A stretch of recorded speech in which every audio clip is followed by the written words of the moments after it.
Mezzo voce. Mezzo voce. Mezzo voce. Mezzo voce. Mezzo voce.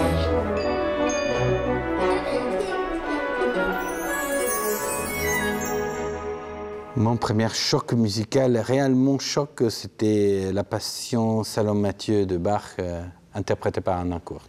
Non, l'œuvre, évidemment, ça m'a dit le fait que c'est peut-être la plus belle pièce du monde, de l'histoire de la musique classique, mais surtout qu'à cette époque-là, c'était les années 72, 14, 13, choquant de voir qu'il y avait des gens qui détruisaient complètement la façon de jouer, comme c'était à cette époque-là, osaient des choses incroyables, et tout était tellement fort, tellement différent.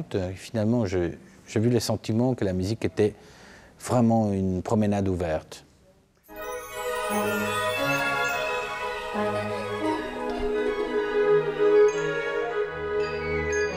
J'ai beaucoup d'affection et de reconnaissance à Sigiswald Keuken. Parce que je pense qu'il a représenté pour tout le monde baroque le violon baroque, l'évolution du violon baroque, était le grand professeur pour toute notre génération. Et aujourd'hui, je dois dire, c'est un peu facile de mettre tout ça à côté et de penser toujours à les jeunes générations. Donc en général, nous qui on a pris un peu la place et d'oublier la vieille génération comme quelque chose de passé. Je pense que j'ai un énorme respect, je trouve que c'est un musicien extraordinaire et que sans lui, c'était impossible de se lancer dans ce domaine extraordinaire. Donc je crois, pour reconnaissance et sympathie, que Sigiswald est vraiment une personnalité très importante et de référence pour moi.